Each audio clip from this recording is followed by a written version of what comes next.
கர்த்தரும் இரட்சகரும் மீட்பருமாகிய ஆண்டவராகிய இயேசு கிறிஸ்துவின் நாமத்தினாலே உங்களை வாழ்த்து வரவேற்கிறோம். அம்மோக்கியோ தமிழ் மெத்தடிஸ்ட் திருச்சபையின் ஞாயிறு ஆராதனைக்கு உங்களுடன் அன்புடன் வரவேற்கிறோம். ஆராதனை அழைப்பிற்காய் நாம் அனைவரும் எழுந்து நிற்போம். வேதத்திலிருந்து ஒரு சில வசனங்கள் வாசிக்க கேட்போம். இதோ ராக்காலங்களில் கர்த்தருடைய ஆலயத்தில் நிற்கும் கர்த்தருடைய ஊழியக்காரரே, நீங்கள் எல்லோரும் கர்த்தரை ஸ்துதியுங்கள். உங்கள் கைகளை பரிசுத்த ஸ்தலத்திற்கு நேராக எடுத்து கர்த்தரை ஸ்தோத்திரியுங்கள். வானத்தையும் பூமியையும் உண்டாக்கின கர்த்தர் சீயோனிலிருந்து உன்னை ஆசீர்வதிப்பாராக. சபையார் அமரவும். இப்பொழுது பாடகர் குழுவினர் நம்மை இரவணக்க பாடத்தின் மூலமாய் வழிநடத்துவார்கள்.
ஜெபம் செய்வோம்.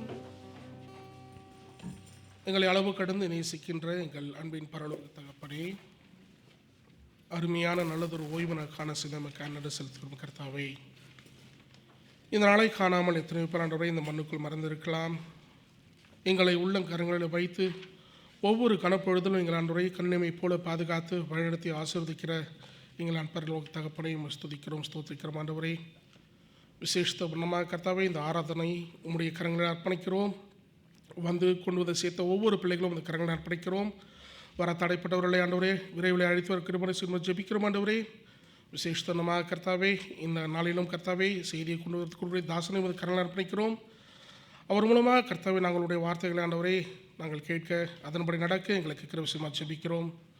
விசேஷத்தனமாக இந்த ஆராதனை ஒழுங்கு செய்வதற்காக பின்னிருந்து உழைத்த ஒவ்வொரு ஊழியர்களையும் இந்த கரங்களை அர்ப்பணிக்கிறோம். கர்த்தாவே நீர்தானோர் எங்கள் ஆசீர்வதியும் இயேசு கிறிஸ்து மூலம் ஜெபிக்கிறோம் எங்கள் ஜீவனுள்ள நல்ல பிதாவே, ஆமென். சபையார் யாவரும் எழுந்து நின்று தொடக்க பாமலையாக திவ்ய கால சத்தம் கேட்க இயேசு தோன்றும் காலத்தில் என்ற பாடலை பாடுவோம்.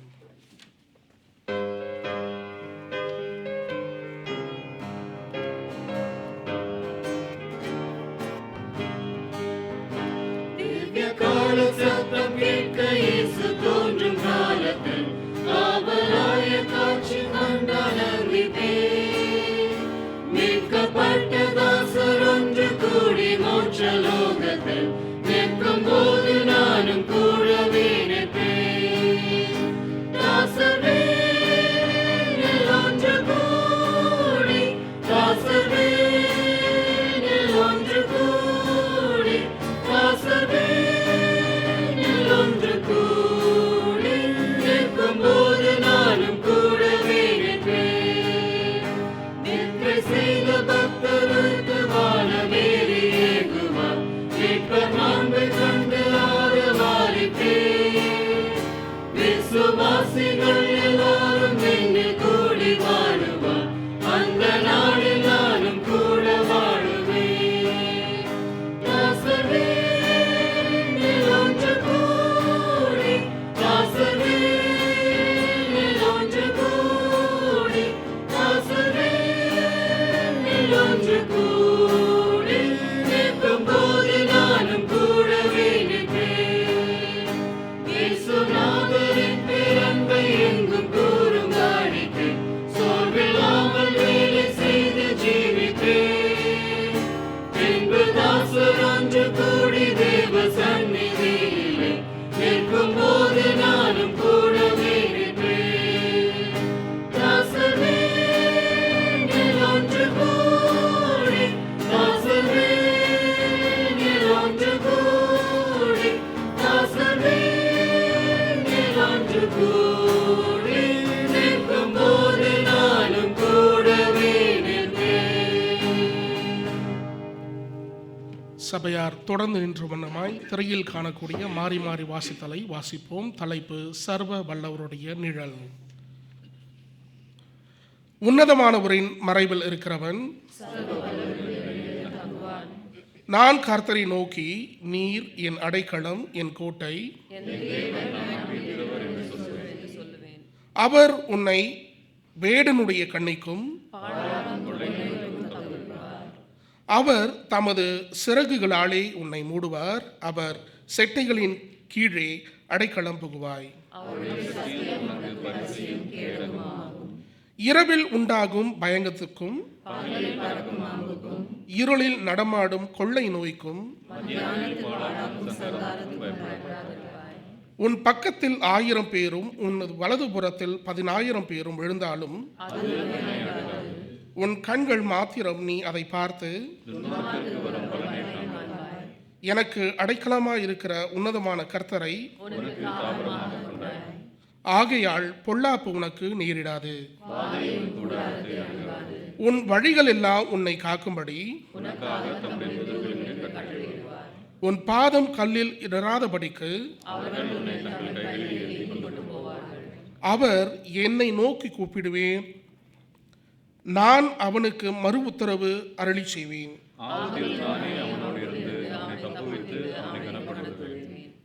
நீடித்த நாட்களாய் அவனை திருப்தியாக்கி என் ரட்சிப்பை அவனுக்கு அளிப்பேன்.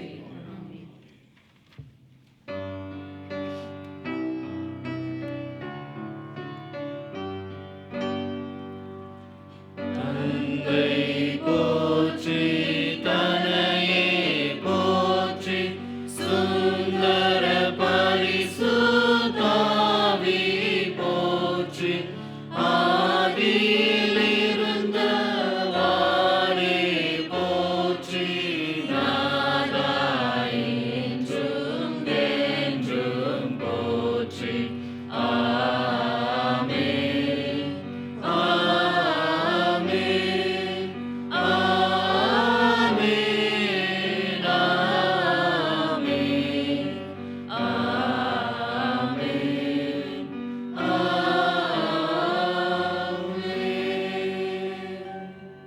சபையார் தொடர்ந்து நின்று கொண்டிருக்கையில் துதி ஆராதனைக்குள்ளாய் கடந்து செல்வோம்.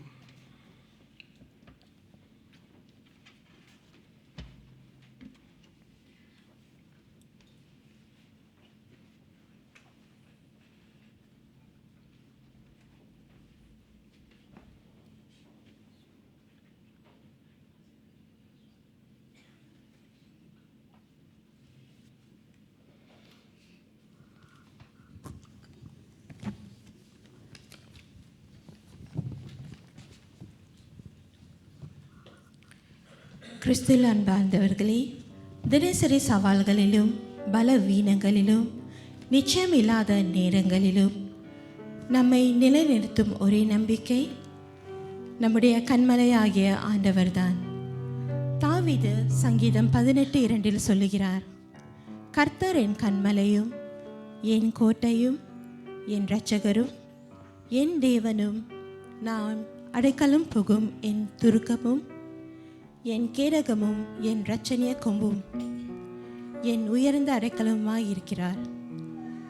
நாம் முறிந்து போகும் நேரங்களில் அவரே நம்மை தாங்குகிறார் என்று உணர்ந்தவர்களாய் என் கண்மலையானவரே என்ற பாடலை நாம் பாடுவோம்.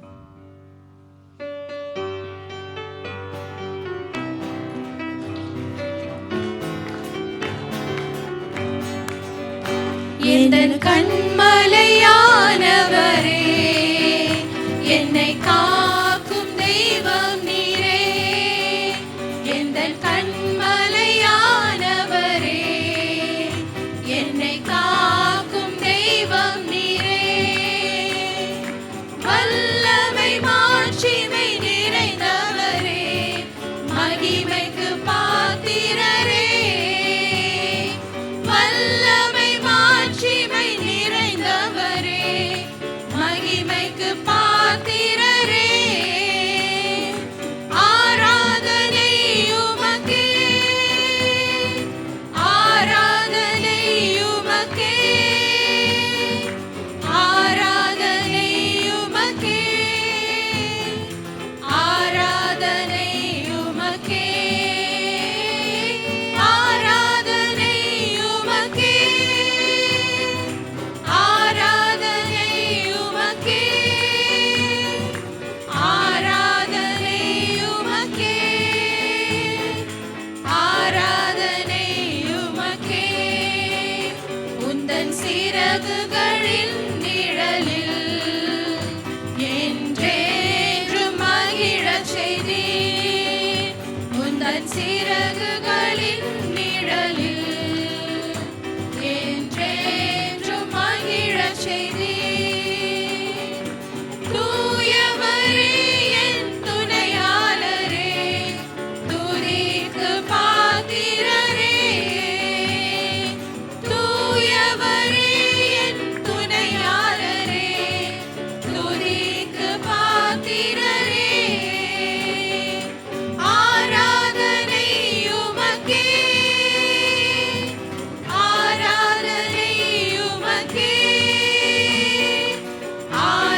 கர்த்தருக்குள் பிரியமானவர்களே, இவ்வுலகில் நாம் வாழும் வாழ்க்கை ஆண்டவர் தந்த ஈவு.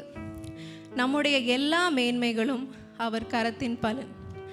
என்ன துன்பங்கள், சோதனைகள், நெருக்கங்கள், தேவைகள் வந்தாலும் நம்முடைய ஆதாரம் ஆண்டவர் மாத்திரம் என்ற நம்பிக்கையை நாம் கொண்டிருப்போமானால் இவ்வுலக வாழ்க்கையின் போராட்டத்தை நாம் கிறிஸ்துவுக்குள் எளிதாக கடக்க முடியும். அந்த நம்பிக்கையோடு எல்லாரும் சேர்ந்து ஆதாரம் நீர்தானையா என்ற பாடலை பாடுவோமா?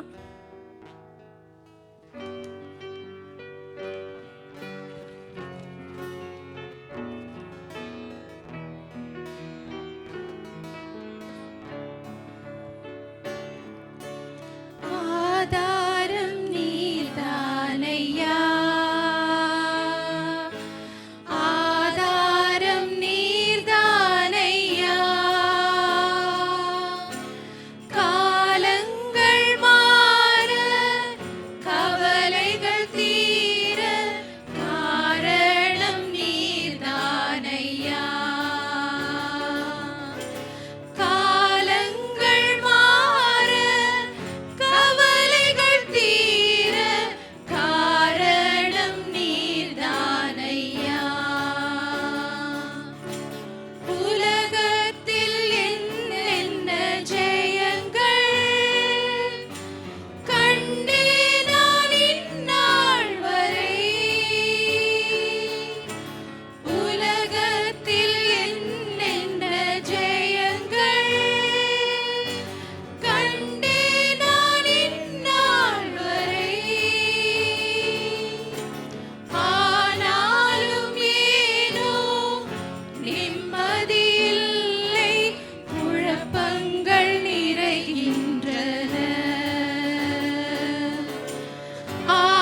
பரிசுத்த நாமத்திற்கு ஸ்தோத்திரம். நம் தேவன் எவ்வளவு மகத்துவமான தேவன்! வானம் அவருக்கு சிங்காசனம், பூமி அவருக்கு பாதப்படி.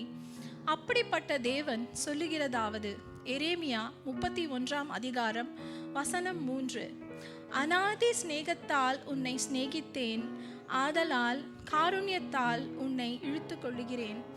இப்படிப்பட்ட அன்பும் இரக்கமும் பரிசுத்தம் உள்ளது ஆண்டவரை நாம் தாழ்மையோடும் உண்மையோடும் சுத்த இருதயத்தோடும் அவரை துதித்து ஆராதனை செய்வோமா?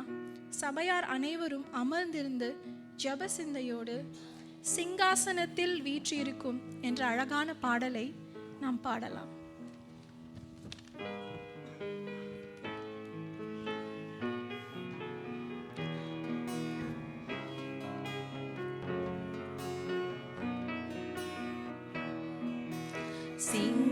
சிங்காசனத்தின் மேல் வீற்றிருக்கும் பரிசுத்தரே, பரிசுத்தரே.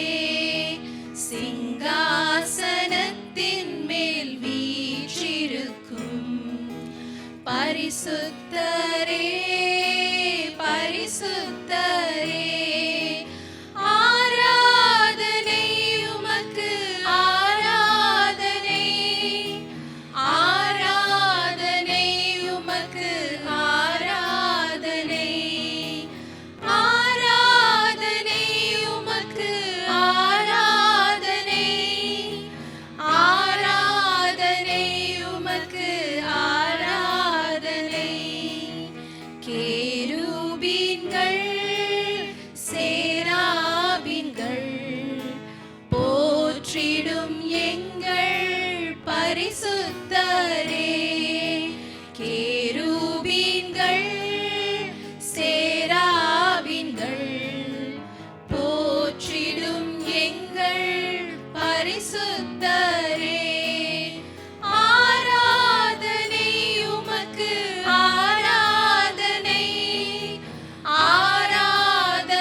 இவ்வேளையிலும் ஜெபத்துக்காக வருகிறவர்கள் நீங்கள் ஜெபத்திற்காக முன்பாக வரலாம்.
தேவாதி தூயவரே உம்மை துதிக்கிறோம் சுவாமி.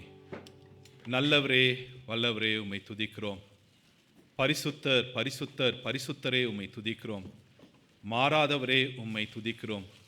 ஆதியும் அந்தமும் ஆனவரே உம்மை துதிக்கிறோம். ஆல்பாவும் ஒமேகாவும் ஆனவரே உம்மை துதிக்கிறோம். கிருபை நிறைந்தவரே உம்மை துதிக்கிறோம். மகிமை நிறைந்தவரே உம்மை துதிக்கிறோம். நேற்றும் என்றும் என்றும் மாறாதவரே உம்மை துதிக்கிறோம். சகாயரே உம்மை துதிக்கிறோம். சர்வ வல்லவரே உம்மை துதிக்கிறோம்.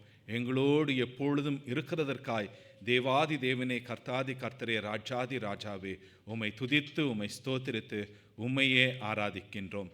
கிருபை நிறைந்த எங்கள் நல்ல ஆண்டவரே, நீர் ஒருவரே எல்லா துதி ஸ்தோத்திரத்துக்கு பாத்திரமானவர் என்பதை உணர்ந்து நன்றியறிதலோடு உம்மை துதித்து உம்மை ஸ்தோத்திரிக்கிறோம். கிருபை நிறைந்த ஆண்டவரே, உம்முடைய பிள்ளைகளாக நீர் எங்களை தெரிந்து கொண்ட கிருபைக்காக நன்றி செலுத்துகிறோம். உம்மிடத்தில் ஆண்டவரே நாங்கள் வரும் பொழுது ஆண்டவரே தனிப்பட்ட முறையிலும் குடும்பமாகவும் திருச்சபையாகவும் உம்மிடத்திலே நாங்கள் வரும் பொழுது தேவரீர் எங்களுடைய நிலையை நாங்கள் உணர்கிறோம். ஆண்டவரே, அநேக சமயங்களிலே எங்களுடைய நிலையை கூட நாங்கள் உணராமல் உம்மிடத்திலே நாங்கள் ஆணவத்தோடு ஆண்டவரே நான் என்கிற எண்ணத்தோடு வந்து நாங்கள் உம்மை ஆராதிக்க வருகிறோம். தேவரீர் இப்பேற்பட்ட காரியங்களை எங்களை விட்டு அகற்றியருளும். ஆண்டவரே, நாங்கள் ஒன்றுமில்லை, நாங்கள் பாவிகள், எங்களுக்கு உம்முடைய கிருபை தேவை, எங்களுக்கு நீர் தேவை, உம்மிடத்திலிருந்து வருகிற பாவ மன்னிப்பு தேவை என்பதை உணர்ந்தவர்களாக உம்மிடத்தில் வந்து உம்மை நாங்கள் ஆராதிக்க ஆண்டவரே எங்களை ஒப்பு கொடுக்கின்றோம். ஆண்டவரே, உமக்கு பிரியமில்லாத ஆண்டவரே பிறரை பாதிக்கக்கூடிய அநேக காரியங்களை நாங்கள் துணிந்து செய்தோம் என்று ஒப்புக்கொள்ளுகிறோம். ஆம் கர்த்தாவே, இக்காரியங்கள் எங்களுக்கு சிற்றின்பங்களை கொடுத்தாலும் இவைகளினாலே எங்களுக்கு எந்த விதத்திலும் நன்மை இல்லை என்பதை நாங்கள் இன்னும் உணராமல் இருக்கிறதற்காக தேவரீர் எங்களை மன்னித்து எங்கள் கல்லான இருதயத்தை உடைத்தருளும் சுவாமி. கர்த்தாவே, நாங்கள் உம்மை நோக்கி பார்க்கவும் ஆண்டவரே உமக்கு பிரியமான காரியங்கள், முக்கியமான காரியங்களுக்கு நாங்கள் முக்கியத்துவம் கொடுத்து ஆண்டவரே அவைகளிலே நாங்கள் நிற்க கிருபை செய்தருளும். நீர் எங்களை கட்டுகிற கிருபைக்காக நன்றி. நீர் எங்களை பலப்படுத்துகிற கிருபைக்காக நன்றி.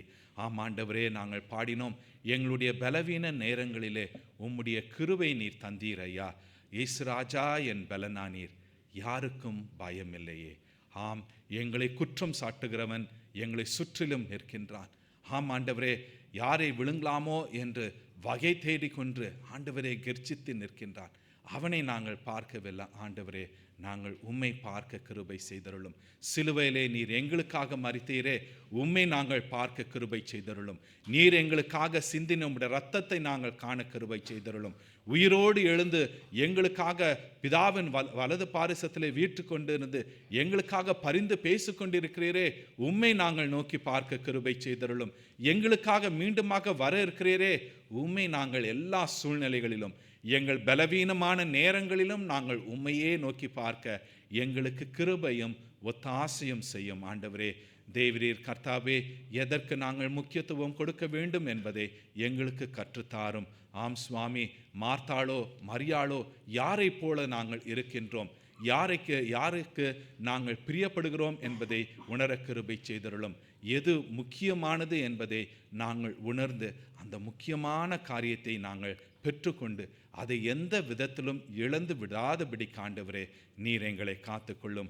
ஆம் ஆண்டவரே, இந்நாளிலும் கர்த்தாவே எங்கள் ஒவ்வொருவரையும் தேவரீர் நீர் ஆராதிக்கும்படியாக, உம்மை ஆராதிக்கும்படியாக இங்கு அழைத்து வந்த கிருபைக்காக, தயவுக்காக நன்றி. உம்முடைய பிரசன்னம் இங்கே இருக்கிறதற்காக நன்றி. இதை நாங்கள் உணர கிருபை செய்தருளும். ஆம் ஆண்டவரே, இந்த பிரசன்னமானது வெறும் இந்த ஆராதனையின் நேரம் மாத்திரமல்ல, இது தொடர்ந்தும் எப்பொழுதும் எங்களோடு இருக்கின்றது. நீர் எங்களோடு இருக்கின்றீர் என்பதை நாங்கள் உணர கிருபை செய்தருளும். உணர்ந்து எல்லா சூழ்நிலைகளிலும் உண்மையே நாங்கள் ஆராதிக்க தேவரீர் நாங்கள் தாழ்த்தே எங்களை ஒப்புக் கொடுக்கின்றோம். கிருபை நிறைந்த ஆண்டவரே, அமோக்கிய தமிழ் மெத்தடிஸ்ட் திருச்சபைக்காக நன்றி செலுத்துகிறோம். 45 வருடங்கள் ஆண்டவரே உம்முடைய கிருபை பிரசன்னத்தில் வழி நடத்தினதை நாங்கள் கொண்டாடினோம், நாங்கள் உணர்ந்தோம். ஆசீர்வாதமாக அந்த ஆராதனையில் பங்கு பெற்றோம். தேவரீர் எங்களுடைய கிரியை அல்ல, இது எங்களுடைய செயல் அல்ல என்பதை நாங்கள் உணர்ந்து இது உம்முடைய சுத்த கிருபை என்பதை உணர்ந்தவர்களாக மனத்தாழ்மையோடு இருக்க கிருபை செய்தருளும். ஆம் ஆண்டவரே, பல விதத்தில் இந்த திருச்சபையை நீர் ஆசீர்வதித்திருக்கின்றீர். இந்த ஆசீர்வாதங்கள் இது எங்களால் உண்டானது அல்ல என்பதை ஒவ்வொரு நிமிடமும் நாங்கள் உணர கிருபை செய்தருளும். எங்களுக்குள்ளாக அந்த மனமேட்டிமை வராதபடிக்கு ஆண்டவரை எல்லா சூழ்நிலைகளிலும் என்னுடைய ஆண்டவர் எங்களுக்காக செய்தார், எங்களுடைய ஆண்டவர் இது எங்களுக்காக கிருபையாக கொடுத்தார் என்ற மனத்தாழ்மையோடு சந்தோஷத்தோடு ஏற்றுக்கொண்டு தேவரீர் உமக்கென்று நாங்கள் தொடர்ந்து ஊழியம் செய்ய எங்களை நாங்கள் தாழ்த்தி ஒப்புக் கொடுக்கின்றோம். திருச்சபையில் இருக்கின்ற ஒவ்வொரு ஊழியங்களுக்காக நன்றி செலுத்துகிறோம். இந்த ஊழியங்களில் பங்கு கொண்டு செய்கிற ஒவ்வொரு பிள்ளைகளுக்காக நன்றி செலுத்துகிறோம். ஊழியங்களை பொறுப்பெடுத்து செய்கிற பிள்ளைகளுக்காக நன்றி செலுத்துகிறோம். ஆசீர்வதியும் சுவாமி. ஒவ்வொரு ஊழியமும் உம்முடைய நாமத்தை மாத்திரமே மகிமைப்படுத்தக்கூடியதாக இருக்க கிருபை செய்தருளும். நீர் செய்கிறதற்காக நன்றி. உம்முடைய பிரசன்னத்தினாலே ஆண்டவரே நீர் நிரப்பி நீர் காக்கிற தயவுக்காக நன்றி செலுத்தி உம்மை துதிக்கிறோம். இவ்வேளையிலும் கர்த்தாவே நன்றி துதி ஸ்தோத்திரங்களோடு வந்திருக்கிற உம்முடைய பிள்ளைகளோடு கூட சேர்ந்து இவர்களுக்கு நீர் செய்த எல்லா நன்மைகளுக்காகவும், இவர்களுடைய வாழ்க்கையிலே நீர் செய்த ஆசீர்வாதங்களுக்காகவும், இவர்களுடைய ஜப விண்ணப்பங்களுக்கு நீர் பதில் கொடுத்து ஆசீர்வதித்ததற்காகவும் இவர்களோடு கூட சேர்ந்த ஆண்டவரே நன்றி செலுத்துகிறோம். தொடர்ந்து நீர் இவர்களை ஆசீர்வதியும், நீர் பலப்படுத்தி அருளும், நீர் காத்து கொள்ளும். இந்த வாரத்திலே தங்களுடைய பிறந்த நாட்களே கொண்டாட இருக்கின்ற திரு இமானுவேல் பிரேம்தாஸ்காக, மிஸ் ஜெனிஃபர் டேனியலுக்காக, மாஸ்டர் பர்விக்காக, மிஸ்ஸஸ் நிர்மலா சலோமிக்காக, மிஸ்டர் ஜெயக்குமார் பிரின்ஸ்காக, மிஸ்ஸஸ் ஜோஹான் ஜோசப்காக நன்றி செலுத்தி உம்மிடத்தில் வருகிறோம். இந்த பிள்ளைகளை ஆண்டவரே நீர் இம்மட்டுமாக வழி நடத்தின தயவுக்காக நன்றி. இதனை இந்த பிள்ளைகள் ஒவ்வொருவரும் உணர்ந்து ஆண்டவரே நீர் கொடுக்கின்ற வாழ்க்கையை, குறிப்பாக இன்னொரு ஆண்டை நீர் ஆசீர்வதித்து கொடுக்கிறீரே, நன்றி அறிதலோடு இதில் ஆண்டவரே தங்களுடைய ஜீவியத்தை அவர்கள் ஜீவிக்க கிருபை செய்தருளும். ஆமாண்டவரே ஒவ்வொன்றிலும் உம்மை சார்ந்திருக்க இந்த பிள்ளைகளை நீர் தொடும், இந்த பிள்ளைகளை உமக்கென்று எடுத்து நீர் பயன்படுத்தி அருளும். நன்றி செலுத்துகிறோம் சுவாமி. அப்படியாக தங்களுடைய திருமண ஆண்டு நிறைவினை கொண்டாடுகிறவர்களுக்காக, குறிப்பாக கடந்த வாரத்திலே தன்னுடைய திருமண ஆண்டு நிறைவை கொண்டாடின திரு ஜீவன் ஸ்டீவன் ராஜ், திருமதி தமிழ்மணி ஜீவனுக்காக நன்றி செலுத்துகிறோம். இந்த வாரத்திலே தங்களுடைய திருமண ஆண்டு நிறைவை கொண்டாட இருக்கின்ற திரு ராபர்ட் வசந்த் ராஜ்குமார்க்காக, திருமதி மிருபா வசந்த்காக நன்றி செலுத்துகிறோம். இந்த தம்பதியர்களை நீர் ஆசீர்வதித்த கிருபைக்காக நன்றி. இந்த தம்பதியர்களை நீர் காத்த கிருபைக்காக நன்றி. இந்த தம்பதியர்களுடைய வாழ்க்கையிலே ஒவ்வொன்றிலும் நீர் உடனிருந்து இவர்களை நீர் காக்கிற உம்முடைய மகா பெரிய கிருபைக்காக தயவுக்காக நன்றி செலுத்துகிறோம். தொடர்ந்து இவர்களை ஆசீர்வதியும், இவர்களை காத்து கொள்ளும். உம்முடைய நாமம் கர்த்தாவே இவர்களுடைய திருமண வாழ்க்கையிலும் ஆண்டவரே குடும்பத்தின் வாழ்க்கையிலும் என்றுமாய் மகிமைப்படட்டும். கிருபை நிறைந்த ஆண்டவரே, இவ்வேளையிலே ஜபத்தோடு இருக்கின்ற உம்முடைய பிள்ளைகளுக்காக உம்மிடத்தில் வருகிறோம். ஜப விண்ணப்பங்களோடு உம்மிடத்தில் வந்திருக்கிறவர்களுக்காக உம்மிடத்தில் அவர்களோடு கூட சேர்ந்து நாங்கள் வருகிறோம் சுவாமி.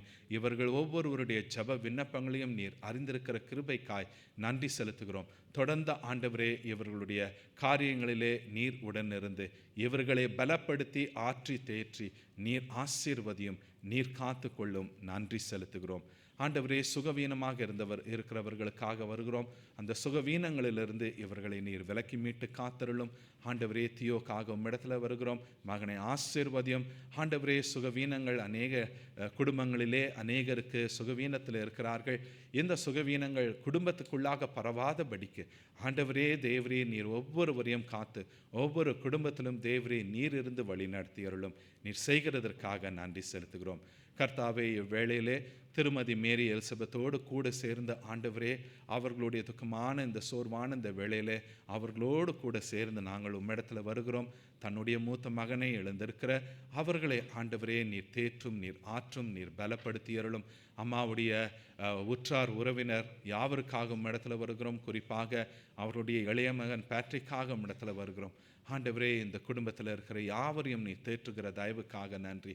பலப்படுத்தி ஆண்டவரே இப்பேற்பட்ட சூழ்நிலைகளிலே உம்முடைய கிருபை பிரசன்னத்தினாலே நீர் காக்கிற கிருபைக்காய் நன்றி செலுத்துகிறோம். இப்பேற்பட்டவர்களுக்காக திருச்சபையாக ஜபத்திலும் சுவாமி அவர்கள் சோர்வுற்று இருக்கிற நேரத்திலும் அவர்களோடு இருந்த அவர்களை பலப்படுத்த எங்களையும் நீர் ஏவி எழுப்பி அருளும்.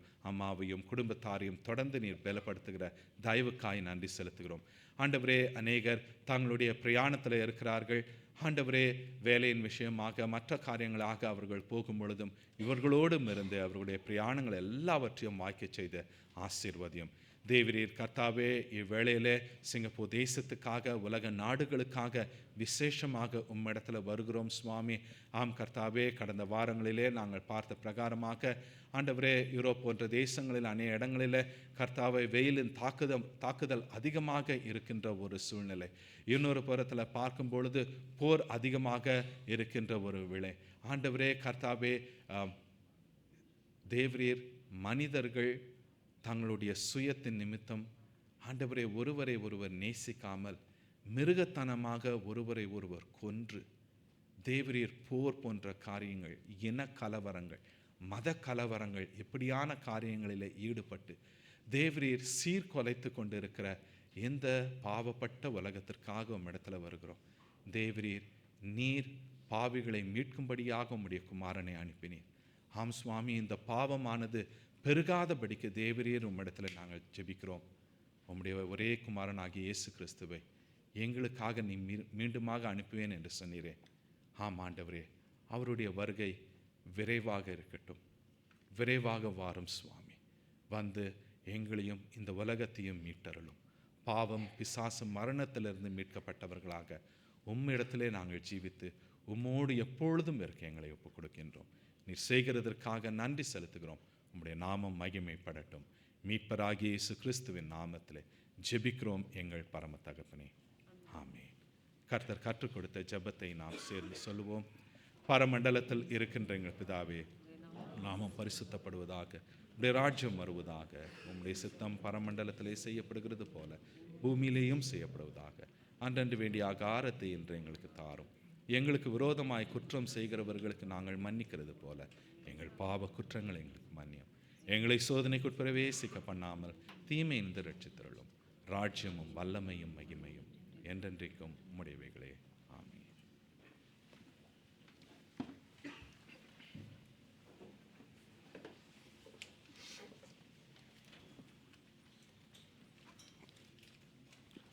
சபையார் காணிக்கை பாடலுக்காக எழுந்து நிற்போம். தேவ சாயல் ஆக மாறி தேவனோடு இருப்பேன் எனும் பாடலை பாடுவோம். காணிக்கைக்காய் ஜெபம் செய்வோம். மீண்டும் ஒரு விஷயம் நன்றி செலுத்துகிறோம் கர்த்தாவே. விசேஷமாக கர்த்தாவே, எங்கள் ஒவ்வொருவரையும் கர்த்தாவே நீர் பேர் பேராக ஆசீர்வதித்து வருகிறீர்.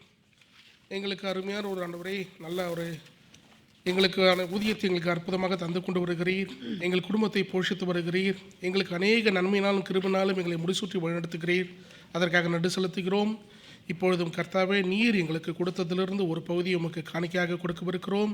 கொடுக்கக்கூடிய ஒவ்வொரு கரங்களும் ஆசீர்வதிக்கணும் ஜெபிக்கிறோம் கர்த்தாவே. இந்த காணிக்கைகள் ஆண்டவரே உம்முடைய நாம மைக்காக இருக்கவும் உம்முடைய ஊழியங்களை தாங்க கிருபை செய்யுமா ஜெபிக்கிறோம்.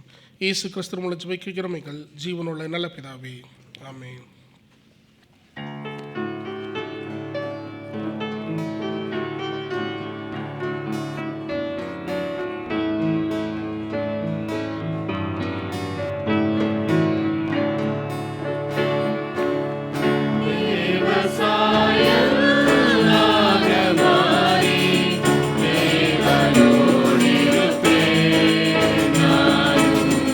தேவனோடு இருப்பேன்.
சபையார் தொடர்ந்து நின்றவனமாய் திருமறை பாடம் வாசிக்க கேட்போம்.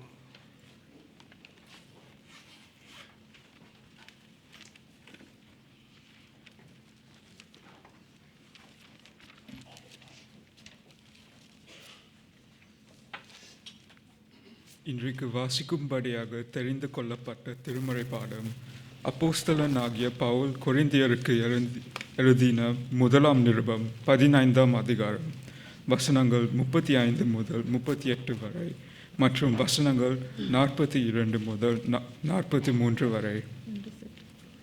ஆகிலும் மரித்தோர் எப்படி எழுந்திருப்பார்கள், எப்படிப்பட்ட சரீரத்தோடே வருவார்கள் என்று ஒருவன் சொல்வானாகில், புத்தியீனனே, நீ விதைக்கிற விதை செத்தால் ஒழிய உயிர்க்க மாட்டாதே. நீ விதைக்கிற போது இனி உண்டாகும் மேனியை விதையாமல் கோதுமை அல்லது மற்றொரு தானியத்தினுடைய வெறும் விதையையே விதைக்கிறாய். அதற்கு தேவன் தமது சித்தத்தின்படியே மேனியை கொடுக்கிறார். விதை வகைகள் ஒவ்வொன்றிற்கும் அதற்கேற்ற மேனியையே கொடுக்கிறார். வசனம் 42. மரித்தோரின் உயிர்த்தெழுதலும் அப்படியே இருக்கும். அழிவுள்ளதாய் விதைக்கப்படும், அழிவில்லாததாய் எழுந்திருக்கும். கனவீனம் உள்ளதாய் விதைக்கப்படும், மகிமை உள்ளதாய் எழுந்திருக்கும். பலவீனம் உள்ளதாய் விதைக்கப்படும், பலம் உள்ளதாய் எழுந்திருக்கும். வாசிக்க வேண்டிய வேத பாதம் வாசித்தாயிற்று. இது கர்த்தருடைய வார்த்தை. சபையார் அமர்வும்.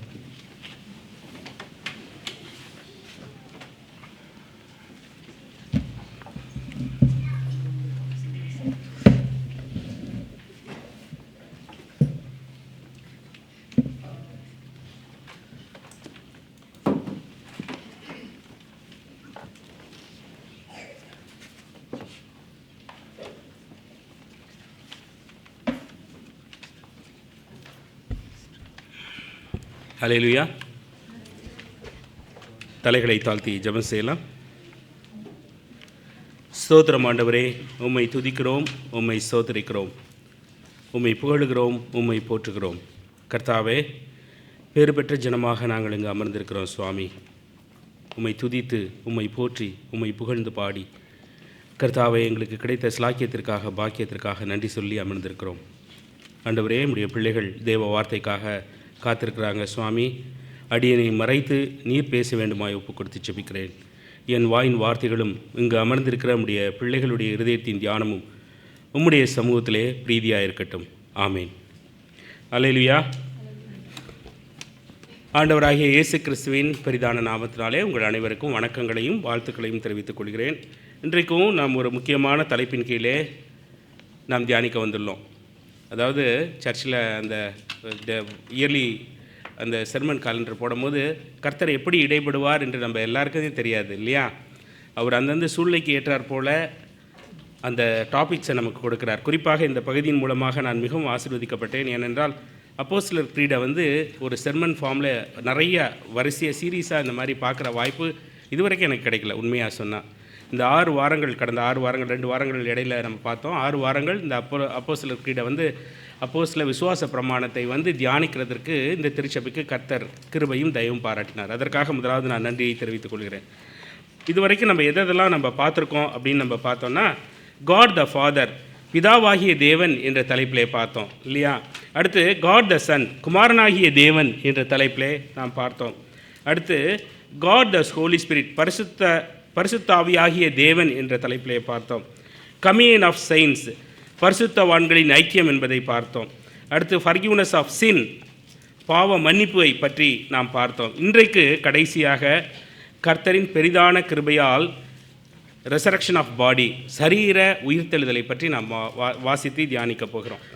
நம்ம இந்த பகுதியை நம்ம பார்க்கும்போது இந்த இன்ட்ரொடக்ஷனை நான் ஒரு கேள்வியோடு ஆரம்பிக்க விரும்புகிறேன். 2 கேள்விகள். என்னென்னா, எத்தனை முறை நம் ஜெபத்தில் கர்த்தர் நமக்காக சம்பாதித்து வைத்துள்ள சரீர உயிர்த்தெழுதலுக்காக நன்றி செலுத்தி ஜெபித்துள்ளோம்? முதல் கேள்வி. திரும்ப வாசிக்கிறேன். எத்தனை முறை நம்முடைய ஜெபங்களில் இந்த 6 மாதத்தில் கர்த்தர் நமக்காக சம்பாதித்து வைத்துள்ள இந்த சரீர உயிர்த்தெழுதலுக்காக நன்றி செலுத்தி பர்சனலாக சர்ச்சுக்கு இப்போ பாடணும், அருமையான பாடல்களை எல்லாம் பாடணும். அப்புறம் நம்ம மந்த்லி ஒன்ஸ் வந்து அப்போஸ்தலர் க்ரீடை சொல்கிறோம். எவ்வளோ தூரத்துக்கு அதை உணர்ந்து நம்முடைய தனிப்பட்ட வாழ்க்கையில் கர்த்தருக்கு நன்றி செலுத்தியிருப்போம் அப்படின்றத கேள்வியாக நான் இப்பொழுது உங்களுக்கும் எனக்கும் இந்த கேள்வி. அடுத்தது, எத்தனை முறை நம் ஜெபத்தில் நித்திய ஜீவனுக்காக நன்றி செலுத்தியுள்ளோம்? ரெண்டுமே ரொம்ப முக்கியமான காரியம் இல்லையா? முதலாவது சரீர உயிர்த்தெழுதல், அப்புறம் நித்திய ஜீவனுக்காக பர்சனலாக எத்தனை தடவை ஆண்டவரே இதெல்லாம் எனக்கு நீங்கள் சம்பாதித்து கொடுத்தீங்களே ஆண்டவரே அப்படின்னு சொல்லி எத்தனை முறை நாம் தியானித்திருப்போம், ஜெபித்திருப்போம், இல்லை ஸ்தோத்திரம் செலுத்தியிருப்போம் என்று உங்களை கேள்வியாக உங்களுக்கு எனக்கு இந்த கேள்வியை இந்த செர்மன் சீரீஸில் நான் வைக்க விரும்புகிறேன். காரணம், நாம் நிறைய நேரத்தில் சில விஷயங்களை என்ன செஞ்சிடறோம், மெக்கானிக்கலாக சின்ன பிள்ளையிலேருந்தே செஞ்சுக்கிட்டே இருக்கிறனால என்ன செஞ்சிடறோம், மெக்கானிக்கலாக செஞ்சிட்டு இருக்கிறோம். அதோட உண்மையான அர்த்தம் நமக்கு நிறைய நேரத்தில் என்ன செய்கிறதில்ல, புரிகிறதில்ல. அதாவது இந்த லாவை பற்றி படிக்கும்போது சொல்லுவாங்க, இந்த ஸ்பிரிட் ஆஃப் த லா என்று சொல்வார்கள். அதாவது ஸ்பிரிட் ஆஃப் த லா அப்படின்னா என்னென்னா, அந்த சட்டம் எதற்காக இயற்றப்பட்டதுன்னு தெரிஞ்சுக்கிட்டு அதை ஃபாலோ பண்ணுறது. அதே மாதிரி இந்த பகுதியில் நம்ம சொல்கிற அப்போஸ்தல விசுவாச பிரமாணம் எதற்காக சொல்கிறோம், அது நான் கிறிஸ்தவனாக இருக்கிறதுனால ஒரு மெக்கானிக்கலாக நான் சொல்லிவிட்டு அதனால தான் நான் வந்து இங்கே வாங்க முடியும் அப்படின்னு சொல்கிறேன்னா, இல்லை உண்மையிலேயே கர்த்தர் எனக்காக சம்பாதித்து வைத்ததை உணர்ந்திருக்கிறேனா என்பதை நாம் இன்றைக்கு தியானிக்க நாம் அழைக்கப்படுகிறோம். நாம் இந்த இன்றைக்கி வாசிக்க கேட்ட பகுதியை நாம் எடுத்துக்கொண்டோன்னா, கொரிந்து சபையில் உள்ள பெரும்பான்மையான கிரேக்கர்கள், அங்கே பெரும்பான்மையான கிரேக்கர்கள் இருந்தாங்க. அவங்களுக்கு வந்து இயேசுவின் உயிர்த்தெழுதலின் மீது நம்பிக்கை இருந்துச்சு. இயேசுவின் உயிர்த்தெழுதலின் மீது அவங்களுக்கு நம்பிக்கை இருந்துச்சு. ஆனால் தங்களுடைய மாம்ச உயிர்த்தெழுதலின் மீது அவங்களுக்கு நம்பிக்கை இல்லை. ஏனென்றால் அவங்க வந்த பேக்ரவுண்ட் அப்படி. ஏன்னா அவங்க என்ன நினச்சாங்க, இந்த உடல்லேருந்து விடுபடுகிறது ஆன்மா வந்து இந்த உடலாகிய கூடு சிறை என்பது மாதிரி அவங்களுக்கு ஒரு ஐடியாலஜி இருந்துச்சு. அந்த அவங்களுக்குள்ள கிரேக்கர்கள் அப்படி நினச்சாங்க, இது வந்து இந்த உடம்பு வந்து குறை உள்ளது, அதனால் இதை விட்டு வெளியே போயிடணும், அப்போ வெளியே போனால் தான் அது விடுதலை என்பதை அவங்க ஐடியாலஜி சொல்லிருந்துச்சு, ஃபிலாசபி சொல்லிருந்துச்சு. அப்படி தான் ஃபிலாசபி புதுசாக எதை சொல்லும், புதுசாக சொல்கிறது தான் ஃபிலாசபி இல்லையா? அப்போ அப்படி பார்க்கும்போது அவங்களால இதை நம்ப முடியவில்லை. அவர்களுக்காக தான் சொல்லுகிறார். இப்போ அவர்களுக்காக மாத்திரம் சொல்லலை. நம்ம இங்கே பார்த்தோன்னா, நாமளும் இன்றைக்குள்ள கிறிஸ்தவர்களும் நிறைய பேர் உலகளாவிய பகுதியை நம்ம எடுத்துக்கிட்டோம்னா, உலகளாவிய ஸ்டாட்டிஸ்டிக்ஸ் எடுத்து பார்த்தோன்னா, நிறைய பேருக்கு என்ன இல்லைன்னா, கிறிஸ்து உயிர்த்தெழுந்தார், அதில் எந்த சந்தேகமும் இல்லை. 90%, மேக்ஸிமம் 90% இங்கே போட்டிருக்க 90% கிறிஸ்து உயிர்த்தெழுந்தார் என்பதிலே அவங்களுக்கு வந்து நம்பிக்கை இருக்குது. ஆனால் தன்னுடைய உயிர்த்தெழுதலே அவங்களுக்கு நம்பிக்கை இல்லை. இந்த பாடிலி ரெசரக்ஷனில் நம்பிக்கை இல்லை. ஏதோ ஒரு மாதிரி ஃப்ளோட்டிங்காக அப்படி தான் நிறையா பேருக்கு நமக்கு இருக்கலாம், நமக்கு நம்பிக்கை இருக்கலாம், பாஸ்டர் என்ன இப்படி சொல்கிறீங்கன்னு. ஆனால் நமக்கு அந்த நம்பிக்கை இருந்திருந்தால், நம்மளுக்கு அந்த விசுவாசம் இருந்திருந்தால், நம்ம அதை ஒரு பெரிய ஒரு பொக்கிஷமாக நினைத்திருந்தால் எத்தனை முறை நாம் நன்றி சொல்லியிருப்போம். அதான் இந்த நம்ம இன்ட்ரடக்ஷனில் 2 கேள்விக்கிட்டேன். அப்போ நம்ம நன்றி சொல்லி அந்த 2 விஷயத்துக்காக நம்முடைய வாழ்க்கையில் எத்தனை முறை ஜெபித்திருப்போம், எத்தனை முறை ஆண்டவரே எவ்வளோ பெரிய காரியம் அப்படின்னு நம்ம உணர்ந்திருப்போம், அவர்கிட்ட சொல்லியிருப்போம். அப்படின்னு நம்ம சொல்லலைன்னா, இந்த கொரிந்து சபையாரை போலவே நாமும் இது ரொம்ப லைட்டாக எடுத்துக்கிட்டோம், அப்படி இல்லைன்னா இதை பற்றி நம்ம கவலைப்படலைன்னு அர்த்தம். இப்போதைக்கு எனக்கு தேவையில்லை இல்லையா, வரும்போது பார்த்துக்கலாம், அந்த மாதிரி ஒரு எண்ணத்தில் இருக்கிறோம் அப்படின்றது தான் அர்த்தம். இப்போ நம்ம இங்கே பார்க்கும்போது இந்த கொரிந்துக்கு சொல்லுகிறது நமக்கும் ரொம்ப முக்கியம். இதோட பேக்ரவுண்ட் என்ன அப்படின்னு பார்த்தோம்னா, என்னைக்கு கிறிஸ்தவ மக்கள், அதாவது விசுவாசிகள், பிலீவர்ஸு சரீர உயிர்த்தல் ரெசரக்ஷனை பற்றி சரியாக புரிந்து கொள்ளவில்லை, அதற்கு சரியான இம்பார்ட்டன்ட் கொடுக்கவில்லை என்றால் காஸ்பலை அவங்க சரியாக புரிஞ்சுக்கலன்னு அர்த்தம். இப்போ அதை தான் இந்த பகுதியில் வாசிக்கிறோம். இந்த முழு அதிகாரத்தையும் தியாலஜிஸ் எப்படி சொல்கிறாங்கன்னா, ரெசரக்ஷன் தியாலஜின்னு சொல்கிறாங்க. அதாவது சரீர உயிர்த்தெழுதலின் வேதாகம விளக்கம் என்று சொல்கிறார்கள். ஏனென்றால் இதில் சொன்னாப்பில் வேறு எதுலேயும் வெரி கிளியராக சொல்லப்படலை. பவுல் வந்து இதை வெரி கிளியராக சொல்கிறாரு இங்கே இந்த பகுதியில் பார்க்கும்போது. இதில் வந்து ஒரு கிளியரான ஒரு ஃப்ளோ மாதிரி ஒன்று போட்டிருக்கு. என்னென்னா, there is no resurrection, our preaching is useless. என்ன இப்படி சொல்லிட்டீங்க கடைசியா அப்படின்னு பார்த்தா, ரெசரக்ஷன் இல்லைன்னா நம்மளோட ப்ரீச்சிங் என்னது? யூஸ்லெஸ். ஏன் அப்படி யூஸ்லெஸ் அப்படின்னு நம்ம பார்த்தோம்னா, இங்கே நம்ம பார்க்குறோம், இயேசு கிறிஸ்து எழுந்திருக்கவில்லை அப்படின்றத நம்மளுக்கு ரெசரக்ஷன் இல்லைன்னா இயேசுவும் எழுந்திருக்கவில்லை. இயேசு எழுந்திருக்காவிட்டால் உங்கள் விசுவாசம் வீணாக இருக்கும். அப்படின்னா என்னன்னா, இயேசு உயிர்த்தெழவில்லைன்னா ஒன்றுமும் நீங்களும் நானும் எதில் இருக்கிறோம்? பாவத்தில் இருக்கிறோம். அப்போ பாவத்தில் இருக்கிறோம், அப்போ நீங்களும் நானும் பாவத்திலிருந்து விடுபடவில்லை அப்படின்னு அர்த்தம். அப்போ மீட்பு இல்லை அப்படின்னா நாம் இன்னும் பாவத்தில் இருக்கோம் அப்படின்னா அதுக்கு என்ன அர்த்தம்னா கிறிஸ்துவுக்குள் நித்திரை அடைந்தவங்களும் இனிமேல் எழுந்திருக்க மாட்டாங்க, கெட்டு போயிருப்பாங்க. அதாவது ஒரு ஃப்ளோ மாதிரி சொல்கிறாரு. அடுத்து இம்மைக்காக மாத்திரம் நாம் கிறிஸ்துவை, அதாவது மற்ற மதங்கள் போல் இந்த உலகத்தில் இருக்கிற வரைக்கும் எனக்கு வந்து ப்ராஸ்பராக நான் வாழுவேன், சுகமாக இருப்பேன், எனக்கு பணம் கிடைக்கும், பதவி கிடைக்கும், உயர்வு கிடைக்கும் அப்படின்றதுக்காக மாத்திரம் நாம் விசுவாசத்தில் இருந்தால் நாம் பரிதவிக்கப்பட்டிருப்போம் என்று பவுல் சொல்கிறார். நாம் பரிதவிக்கப்பட்டவர்களாக இருப்போம் என்று. அப்போ நாம் திரும்ப அந்த 2 கொஸ்டினுக்கு நேராக வந்தோம்னா, நாம் நம்முடைய சரீர உயிர்த்தெழுதலையும் நித்திய ஜீவனையும் பற்றி ஸ்தோத்திரம் செலுத்தி ஜெபிக்காமல் இருந்திருந்தோம்னா, அப்படின்னா என்ன அர்த்தம்னா, இதை பற்றி நமக்கு கவலை இல்லை அப்படின்னா நம்ம காஸ்பலை ஒன்றும் சரியாக புரிஞ்சிக்கல அப்படின்றது தான் பேசிக் இல்லையா? அப்போ காஸ்பலே சரியாக புரிந்து கொள்ளவில்லை என்பதுதான் இதோட அர்த்தம். அப்போ நாம் வைத்திருக்கிற, அப்போ நம்ம இதெல்லாம் நம்பலை அப்படின்னா, இதெல்லாம் இல்லை, ரெசரக்ஷன் இல்லை அப்படின்னா, அதுக்கு முக்கியத்துவம் இல்லைன்னா இந்த காஸ்பலும் நற்செய்தி என்ற ஒன்று இல்லை அப்படின்னு பார்க்குறோம். அதான் இங்கே போட்டிருக்கு, if there is no resurrection our preaching is useless, we are then found to be false witness to God. நம்ம கர்த்தருக்கு பொய் சொல்கிறவர்களாக இருப்போம் கர்த்தரை பற்றி. your faith is futile, we are still in the sin, no redemption, those who fallen asleep in Christ all are lost, we just follow Christ for this life.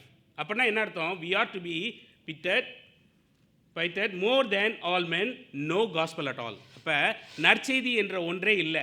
அப்போ இன்றைக்கி நம்ம பார்க்குற இந்த சரீர உயிர்த்தெழுதல் என்பது நம்முடைய நற்செய்திக்கும் நம்முடைய விசுவாசத்திற்கும் அடிப்படை என்பதை மறந்து போகக்கூடாது. அதுதான்.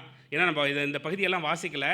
இந்த 15வது அதிகாரத்தோட ஜிஸ்ட் இதான். அதை நான் சொல்லி ஆரம்பிக்க வரும். ஏன்னா டிரான்ஸ்ஃபர்மேஷன் வந்து நமக்கு எவ்வளவு முக்கியம் என்பதை பற்றி நமக்கு இந்த கோர் காஸ்பல் மெசேஜை பற்றி நம்ம இந்த பகுதியில் தான் நம்ம தெரிஞ்சுக்கிறோம் இல்லையா? அப்போ ரெசரக்ஷனும் உயிர்த்தெழுதலும் எட்டர்னல் லைஃப்பும் நம்மளோட காஸ்பலோட முக்கியம் என்பதை நாம் புரிந்து கொள்ள வேண்டும். இதை வச்சு தான் நம்ம காஸ்பல் சொல்கிறோம், இதை தான் நம்ம பிலீவ் பண்ணுறோம். கர்த்தர் வந்து நம்ம இந்த இம்மைக்காக மாத்திரம் நம்மை மீட்டு கொள்ளவில்லை, என்றென்று வாழ்வதற்காக, இந்த உடம்போடு வாழ்வதற்காக, அதாவது இம்ப்ரூவ்டு வெர்ஷன்னா நம்ம வாழ்கிறதுக்காக கர்த்தர் நம்மை படைத்திருக்கிறார். எதற்காக படைத்தாரோ அதை நிறைவேற்றியிருக்கிறார். அதான் மீட்பு, அதான் ரட்சிப்பு என்பதை நாம் மறந்து போகக்கூடாது. இங்கே நம்ம பார்க்குறோம், இதை எக்ஸ்பிளைன் பண்ணுறதுக்கு பவுல் வந்து ஒரு அருமையான ஒரு எலாஸ்ட்ரேஷனை சொல்கிறாரு. டிரான்ஸ்ஃபர்மேஷன் ஆஃப் த பாடி என்று சொல்கிறார், சீட் அண்ட் த பாடி என்று சொல்கிறார். அதாவது ஒரு நிலத்தில் விதைக்கப்பட்ட ஒரு விதை எப்படி அந்த விதைன்ற அந்த ஃபார்மேட்டை மாற்றிட்டு ஒரு செடியாக, ஒரு கொடியாக, ஒரு மரமாக வருகிறதோ அதே போல தான் இந்த உலகத்தில் சாவுன்றாரு. ரொம்ப கிளியரான மெசேஜ் இல்லையா? அதாவது சாவை பற்றி பயங்கர பயம் இருக்குது, நமக்கு துக்கம் வருது, கண்ணீர் வருது, கவலை வருது, சொல்ல முடியாத கவலைக்குள்ளாக, துக்கத்துக்குள்ளாக, கேள்விக்குள்ளாக போகிறோம். ஆனால் பால் சொல்கிறார், ரொம்ப ரொம்ப கிளியராக சொல்கிறாரு, ஒரு விதை விதைக்கப்படாவிட்டால் அது என்ன செய்ய முடியாது? செடியாக வளர முடியாது. அப்போ இந்த சாவு என்பது உருமாற்றம் தானே ஒழிய முடிவு அல்ல என்பதை மிக தெளிவாக சொல்கிறார். அப்போ என்ன சொல்கிறாருங்க அப்படின்னு நம்ம பார்த்தோம்னா, இந்த பகுதியில் ரொம்ப கிளியரான மெசேஜ் என்னென்னா, வரிசையாக இருக்குது. 42வது வசனத்தின்படி, அழிவில்லாததாய் விதைக்கப்படும், அழிவுள்ளதாய் விதைக்கப்படும், அழிவில்லாததாய் எழுந்திருக்கும். அழிவுள்ளதாக தான் விதைக்கப்படுது, நம்மளோட சரீரம் விதைக்கப்படுது, மரணத்திற்கு அப்புறம் இந்த பூமியில் புதைக்கப்படுது, இல்லது எரிக்கப்படுது. ஆனால் கிறிஸ்து வரும்போது அழிவில்லாததாக எழுந்திருக்கும். எல்லாரும் அப்படி தான் எழுந்திருப்பார்கள் என்றது. 43வது வசனத்தின்படி, கனவீனம் உள்ளதாய் விதைக்கப்படும், கனம் உள்ளதாய் எழுந்திருக்கும், பலவீனம் உள்ளதாய் விதைக்கப்படும், பலம் உள்ளதாய் எழுந்திருக்கும். நாம் அனைவரும் கிறிஸ்து வரும்போது மறுரூபமாக்கப்பட்டு குறைவில்லாத, மரணமில்லாத பெருவாழ்வு வாழ்வோம். இதுதான் காஸ்பல். அல்லேலூயா. அப்போ மனுஷனை இந்த உலகத்தில் யார்ட்டையும் போய் கேட்டிங்கன்னா உங்களுக்கு பயம் என்ன அப்படின்னு கேட்டிங்கன்னா, எல்லாருக்கும் ஒரு அடி மனசில் என்ன இருக்கும்? ஃபைனலாக சாவை பற்றிய பயம் இல்லாத மனுஷங்க இருக்கிறது ரொம்ப கடினம் இல்லையா? ரொம்ப கடினம். அன்லெஸ் அதர்வைஸ் அவங்களுக்கு வேறு ஏதாவது ப்ராப்ளம் இருக்கும்போது நான் இந்த உலகத்தை விட்டு போயிடலாம் அப்படின்னு நம்ம நினைக்கலாம். ஆனால் சாவை பற்றி பயம் இல்லாதவர்கள் யாரும் இருக்க முடியாது. ஆனால் கிறிஸ்தவம் மட்டும் என்ன சொல்லுது? சாவு ஆதாயம் என்று சொல்கிறது. ஏன்? பலவீனம் உள்ளதாய் உள்ளது பலம் உள்ளதாய் மாறுகிறதற்கு கர்த்தர் நம்மை அழைத்திருக்கிறார் என்று பார்க்கிறோம். இங்கே அடுத்தது நம்ம பார்க்கும்போது அதை அழகாக இங்கே சொல்கிறாரு, டிரான்ஸ்ஃபர்மேஷன் ஆஃப் பாடியை ரொம்ப அழகாக சொல்கிறாரு. Perishable to imperishable, dishonour to glory, weakness to power, natural body to spiritual body அப்படின்னு சொல்கிறார். அப்போனா என்ன, நமக்கு சாவுக்கு அப்புறம் என்ன நடக்க போகுது அப்படின்னா, no more sickness, pain or agony, no more limitation or shame. அல்லேலூயா. The body fully empowered by the spirit designed for the internal. இதனால தாங்க காஸ்பல் சொல்கிறோம். இது மாதிரி என்னோட சகோதரனும் என்னோட சகோதரியும், என்னோட பக்கத்தில் வேலை பார்க்குறவங்களும், பக்கத்து வீட்டாரும், என்னோட தேசத்தில் இருக்கிறவங்களும் இதெல்லாம் பெற்றுக்கொள்ளணும், ஏனென்றால் நான் பெற்றுக்கொண்டு விட்டேன். அல்லேலூயா. அப்போ இதெல்லாம் யார் பெற்றுக்கொள்ள வேண்டும்? என்னை சுற்றியுள்ளவர்கள்லாம் பெற்றுக்கொள்ள வேண்டும். அப்போ நான் அவர்களுக்கு காஸ்பல் சொல்ல வேண்டும். காஸ்பல் சொல்கிறதுக்குரிய காரணம் அது மதமாற்றம் கிடையாது. அவர்களை மரணமில்லாத பெருவாழ்வுக்கு அழைக்கிறதுக்காக தான் காஸ்பல் சொல்கிறோம். அல்லேலூயா. அப்போ காஸ்பல் என்ன, கூட்டத்தை சேர்க்கறதுக்கா, சர்ச்சில் கூட்டத்தை சேர்க்கறதுக்கா காஸ்பல் சொல்லிகிட்டு இருக்கோம்? அப்படி தானே நிறைய இடத்துல தெரியுது, நம்பர்ஸ் இல்லையா? கட்டாயம் அப்படி இல்லை. This is not the motto of the gospel. நல்லா புரிஞ்சுக்கணும். இன்றைக்கி நம்ம நிறைய நேரத்தில் என்ன நினைக்கிறோம், நம்ம சர்ச்சு வளருதுன்னும் போது என்ன நினைக்கிறோம், very good, it's a grace of the Lord. அப்படி இல்லை. நம்முடைய அன்பு பிறர் மேலே இருக்கிறதுனால நம்ம என்ன செய்கிறோம், காஸ்பலை சொல்லணும். அல்லேலூயா. நம்பர்ஸ்க்காக இல்லை. நான் மீட்கப்பட்டு விட்டேன், நான் பலவீனமாய் விதைக்கப்பட போகிறேன், பலமுள்ளதாய் எழுந்திருக்க போகிறேன், மகிமையற்றதாய் விதைக்கப்பட போகிறேன், மகிமை உள்ளதாய் எழுந்திருக்க போகிறேன். அப்படின்னா என்ன, பக்கத்தில் வேலை பார்க்குறவன், என்னோட நண்பர்கள், குடும்பம், பிள்ளைகள் எல்லாமே ரட்சிக்கப்படணும், அவர்களும் அப்படி மாற வேண்டும் என்பதற்காக தான் காஸ்பல் சொல்கிறோம். மதம் மாற்றத்திற்காக அல்ல, நம்பர்ஸை சேர்க்கறதுக்காக அல்ல. நம்ம அதை சரியாக புரிந்து கொள்ள கர்த்தர் இன்றைக்கு அழைக்கிறார். இங்கே அப்புறம் அடுத்து பார்க்குறோம். அடுத்ததாக நான் சீக்கிரமாக கடந்து போகிறேன். அப்போ டிரான்ஸ்ஃபர்மேஷன் ஆஃப் பாடியில் அப்போ என்ன நடக்கும் அப்படின்றதையும் சொல்கிறார் ரொம்ப கிளியராக. எப்படி நடக்கும்ன்றதையும் சொல்கிறாரு. மரணத்துக்கு அப்புறம் என்ன நடக்கும்ன்றதையும் சொல்கிறாரு. இந்த பாடி எப்படி இருக்குன்றதையும் சொல்கிறாரு. அதை அப்போ நம்ம பார்ப்போம். எடுத்தவர்கள் வாசிக்கலாம். பிலிப்பியன் 3:20-21. யாராவது எடுத்தவர்கள் வாசிக்கலாம்.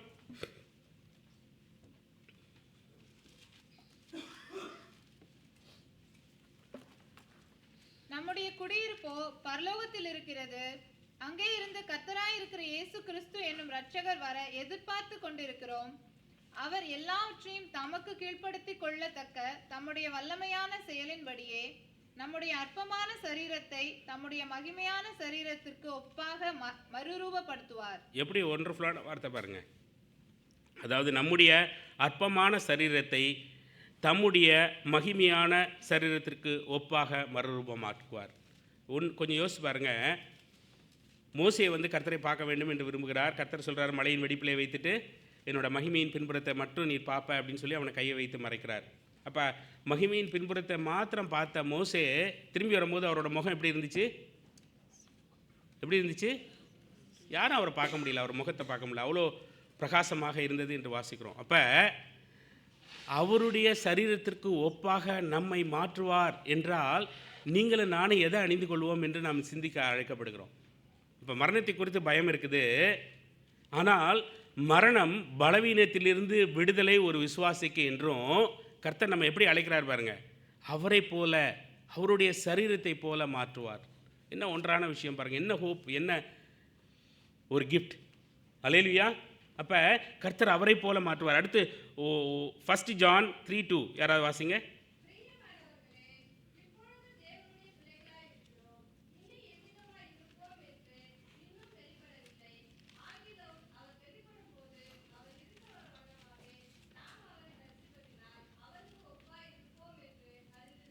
இது அடுத்த பெரிய பெரிய ஒரு ஒண்டர்ஃபுல்லான வார்த்தை இல்லையா? நம்ம எதுலேருந்து உருவாக்கப்பட்டோம்? We are dust. டஸ்ட்டுக்காக சர்வ வல்லமையுள்ள தேவன் இறங்கி தன்னுடைய ஜீவனை கொடுத்து மீட்டு கொண்டு வெறும் மனுஷனாக மட்டும் மாற்றிடல. எப்படி மாற்றிருக்கார்? அவரை போலவே. What a gift it is. அவரை போலவே மாற்றிருக்கிறார். கொஞ்சம் யோசிச்சு பாருங்கள். ஒரு டஸ்ட்டுக்காக சர்வ வல்லமையுள்ள தேவன் இறங்கி தன் ஜீவனை கொடுத்து, முகத்தில் காரி துப்ப கொடுத்து, மாம்சத்தை பிக்க கொடுத்து, தன் ஜீவனை கொடுத்து, இந்த டஸ்ட்டை, ஒன்றும் இல்லாத டஸ்ட்டை மகிமையின் சரீரமாக மாற்ற வல்லவராக இருக்கிறார். அல்லேலூயா. இதுக்காக தான் நம்ம கிறிஸ்துவை தெரிந்து கொண்டிருக்கிறோம். சும்மா உலக பிரகாரமான ஆசீர்வாதங்களுக்காக மாத்திரமல்ல. இதுதான் கிறிஸ்தவத்தோட அடிப்படை இல்லையா? Gospel. Why we need to tell the gospel to others. மகிமையின் சரீரமாக அவரை போலவே மாற்ற வல்லவராகிய கிறிஸ்துவை தான், ஆண்டவரை தான் நீங்களும் நானும் பரிசுத்த ராஜரீக ஆசாரிய கூட்டமாக தொழுது கொள்கிறோம். அல்லேலூயா. பேசாமல் இருந்தால் எப்படி? இதுக்கெல்லாம் பேசாமல் இருந்தால் எப்படி? அல்லேலூயா. அப்போ இப்படிப்பட்ட ஸ்லாக்கியம் பாக்கியம் உள்ள மக்களாக நாம் இருக்கோம். நிறைய நேரத்தில் நம்ம இதெல்லாம் கேட்டு கேட்டு தெரியும் பாஸ்டர் இல்லையா, தெரியும், இதெல்லாம் தெரியும் மாத்திரம் இல்லை, இதை ஒவ்வொரு நாளும் நம்ம என்ன செய்யணும்? புலங்காகிதம்னு சொல்லுவாங்கல்ல, அப்படியே உள்ளுக்குள்ளே ஒரு பட்டர்ஃப்ளைஸ் ஃப்ளைஸ் அண்டர் த ஸ்டமக்னு. ஸோ அப்படிப்பட்ட காரியம் இல்லையா. ஒன்றும் இல்லாத டஸ்ட்டை கர்த்தர் அவரை போல மாற்ற வல்லவராக இருக்கிறார். அல்லேலூயா. அப்போ உங்களுக்கு எனக்கு அந்த ஸ்லாக்கியம் கிடச்சிருச்சா இல்லையா? என்ன ஒன்று அங்கே இங்கே ஒன்று அங்கே ஒன்று, யாரோ 2 பேர் 3 பேர் தான் சொல்கிறீங்க. கிடைத்து விட்டது. அல்லேலூயா. ரட்சிக்கப்பட்ட நம்ம எல்லாருக்கும் அது கிடைத்து விட்டது. அல்லேலூயா. அதுதான் நம்மளோட சரீர உயிர்த்தெழுதலோட பெரிய காஸ்பல் இல்லையா. அப்போ நாம் இங்கே பார்க்குறோம் கர்த்தர் நம்மை எப்படி மாற்றுவார் என்பதை நாம் பார்த்து விட்டோம். 1 கொரிந்தியர் 15:49 யாராவது ஒருத்தர் வாசிக்கலாம்.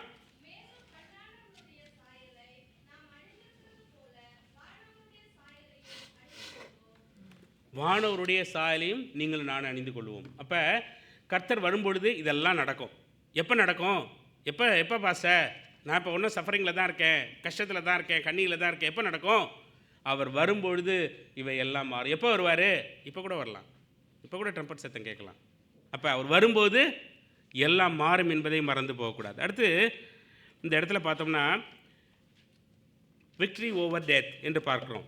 அப்போ மரணம் ஜெயமாக விழுங்கப்பட்டு விட்டது. கடைசியாக இருக்கிற எனிமி யார்? மரணம் தானே மனுஷனுக்கு இருக்கிற கடைசியான எனிமி. பொல்லாங்கன்னா கர்த்தர் வென்று விடுவார். அப்போ கடைசியாக இருக்கிற எனிமி மனுஷனுக்கு டெத் இல்லையா. அப்போ அதை என்ன செய்வார்? கர்த்தர் என்ன செய்வாரா? நாம் கர்த்தர் வரும்போது என்ன நடக்கும்? இந்த டிரான்ஸ்ஃபர்மேஷன்லாம் நடக்கும் பொழுது என்ன கோஷம் வரும்? மரணம் ஜெயமாக விழுங்கப்பட்டு விட்டது, which means no more death. அப்போ கர்த்தர் வரும்பொழுது என்ன ஆகிடும்? இனிமேல் சாவு என்பது ஒன்று இருக்கவே போவதில்லை என்று நாம் பார்க்குறோம். இன்றைக்கி நம்ம பிளான், நம்மளோட திட்டம் எல்லாமே எப்படி இருக்குது? மனுஷனோட திட்டம் எல்லாமே ஓகே 80 வயது வரைக்கும் ஓகே, என்னென்ன அதுக்குரிய அது தேவைகள், இப்படி மட்டும்தான், இதற்காக மட்டும்தான் வாழ்ந்து கொண்டு இருக்கிறோம். அதனால தான் இந்த உலகத்தினுடைய தேவைகளுக்காக மட்டும் வாழாங்க. உங்களுடைய சொத்தை எங்கே சேர்த்து வைங்கன்னு சாமி சொல்கிறாரு? நிரந்தரமான இடத்துல சேர்த்து வைங்கன்றாரு. அப்போ நிரந்தரமான இடத்துல சேர்த்து வைக்க தான் நீங்களும் நானும் நம்ம ஒப்பு கொடுத்துருக்குறோம். இந்த உலகத்தின் நல்ல வாழ்க்கைக்காக கர்த்தரிடத்தில் நீங்கள் நானும் ஒப்பு கொடுக்கல, நிரந்தரமான வாழ்க்கைக்கு என்றும் அவரோடு வாழுகிற வாழ்க்கைக்காக தான் ஒப்பு கொடுத்துருக்குறோம். அப்போ இங்கே என்ன சொல்லுது? ஃபைனலாக என்ன நடக்கும்? மரணம் ஜெயமாக விழுங்கப்பட்டு விட்டது என்று பார்க்குறோம். இங்கே வசனத்தில் வாசிக்கிறோம், death has been swallowed up in the victory. வசனம் 54. அப்போ இங்கே நம்ம 55, 56 நம்ம பார்க்குறோம், மரணமே உன் கூர் எங்கே, பாதாளமே உன் ஜெயம் எங்கே, மரணத்தின் கூர் பாவம், பாவத்தின் பலன் நியாயப்பிரமாணம். ஒரு கத்தி இருக்குன்னு வச்சுக்கோங்களேன், கத்தியை சும்மா வச்சு அமுக்குனா ஏதாவது ஆகுமா? ஆகாது. அப்போ அது கட் பண்ணணும், உள்ளுக்கு போகணுன்னா என்ன இருக்கணும்? அதுக்கு கூர் இருக்கணும், ஷார்ப்னஸ் இருக்கணும். அப்போ ஷார்ப்னஸ், ஒரு மனுஷனை கொள்றதுக்குரிய ஷார்ப்னஸ் என்ன? பாவம். அந்த பாவத்திற்கு ஒரு பலன் வேணும். அந்த கூர்ப்பு மட்டும் ஒரு இடத்துக்குள்ளே போயிடாது, அதுக்கு ஒரு பலன் வேண்டும். அந்த பலன் நியாயப்பிரமாணம். பாவம் இல்லை, பாவம் இது பாவம், இது பாவம் இல்லைன்றது விவரித்து காட்டுறதுக்கு நமக்கு ஒரு லா வேணும், அதுதான் நியாயப்பிரமாணம். அப்போ இந்த ரெண்டையும் என்ன செய்கிறார் சாமி? Jesus conquered sin by his death and death by his resurrection. அல்லேலூயா. திரும்ப சொல்கிறேன், Jesus conquered sin by his death and death by his resurrection. அவர் பாவத்தையும் ஜெயித்து விட்டார், நம்மையும் ஜெயிக்க வைத்தார். அதே போல் என்ன செஞ்சிட்டாரு? அவருடைய மரணத்தினால உயிர்த்தெழுதலையும் கொடுத்து விட்டார். அல்லேலூயா. அப்போ ஒரு சாதாரணமாக விஷயமாக நம்ம என்றைக்கு கேட்டுக்கொண்டே இருக்கிற விஷயமாக அது இருக்கலாம். ஆனால் கர்த்தர் நமக்காக சம்பாதித்து வைத்த விஷயம் எவ்வளவு பெருசு என்பதை நாம் தியானிக்கவும் சிந்திக்கவும் அவருக்கு ஸ்தோத்திரம் செலுத்தவும் அழைக்கப்பட்டிருக்கிறோம். அல்லேலூயா. இதுதான் ரொம்ப முக்கியமான விஷயம். இன்றைக்கு நம்ம அந்த அப்போஸ்தலர்கிட்ட முடிக்க போகிறோம். நிறைய நேரத்தில் சொல்கிறோம், மாதம் சொல்கிறோம் அந்த அப்போஸ்தலர்கிட்ட. எந்த அடிப்படையில் இதை சொல்கிறோம்? சந்தோஷமாக, இதெல்லாம் நான் கர்த்தருடைய டேபிளுக்கு வந்திருக்கிறேன் சந்தோஷமாக, வெறும் பாவத்திற்கு மன்னிப்பு கேட்க மட்டும் இந்த இடத்துல வரல, பாவ மன்னிப்போடு கூட அவரோட பந்தியில் இருக்கிறேன். ஏனென்றால் என்றென்றும் அவரோடு பந்தியில் இருக்க போகிறேன். ஏனென்றால் அவர் எனக்கு சம்பாதித்து வைத்த 2 விஷயங்கள், ஒன்று உயிர்த்தெழுதல், ஒன்று நித்திய ஜீவன். இதை அனுபவிக்கிறதற்கு பாத்திரனாய் நான் இங்கே இருக்கிறேன்னு சொல்லி தான் அவரோட டேபிளில் வரோம். இந்த இப்போ உள்ள பாவத்துக்காக மாத்திரமல்ல, பாவ மன்னிப்புக்காக மாத்திரமில்லை. அதனால் நிறைய நேரத்தில் நம்ம பார்க்கும்போது கம்யூனியன் வாங்கும்போது எப்படி வரோம், ரொம்ப கஷ்டப்பட்டு கொண்டு, அப்படி தானே? ஏனென்றால் என்னுடைய பாவம் என்னை வந்து என்ன செய்யுது, நானும் இந்த டேபிளில் வரணுமா அப்படின்ற, கரெக்டு தான், அது இருக்க வேண்டும் தான். ஆனால் அதனால் என்ன வரணும், நமக்கு ஜாய் இருக்கணும். ஏன் அந்த ஜாய்? நான் எதற்காக நியமிக்கப்பட்டிருக்கிறேன்? வானவருடைய சாயலை அணிந்து கொள்வதற்காக நியமிக்கப்பட்டிருக்கிறேன். மரணமில்லாத பெருவாழ்வு வாழ்வதற்காக நியமிக்கப்பட்டிருக்கிறேன். அதை தான் சொல்லி தான் நம்ம கம்யூனியனுக்கு வர்றோம். அல்லேலூயா. இப்போ நிறைய நேரத்தில் நம்ம திரும்ப திரும்ப சொல்கிறதுனால அதோட அந்த ஸ்பிரிட் ஆஃப் த லா என்று சொல்வார்கள், அதோட அந்த சாரம் நம்மளுக்குள்ளே என்ன இல்லை, நம்ம உணர்றது. நான் இந்த வாசித்து கொண்டிருக்கும் போது அதான் ஃபஸ்ட்டு எழுதும் போது எனக்கு நார்மல் தானே, இது தான் ப்ரீச் பண்ண போகிறோமா, அப்படி இல்லை.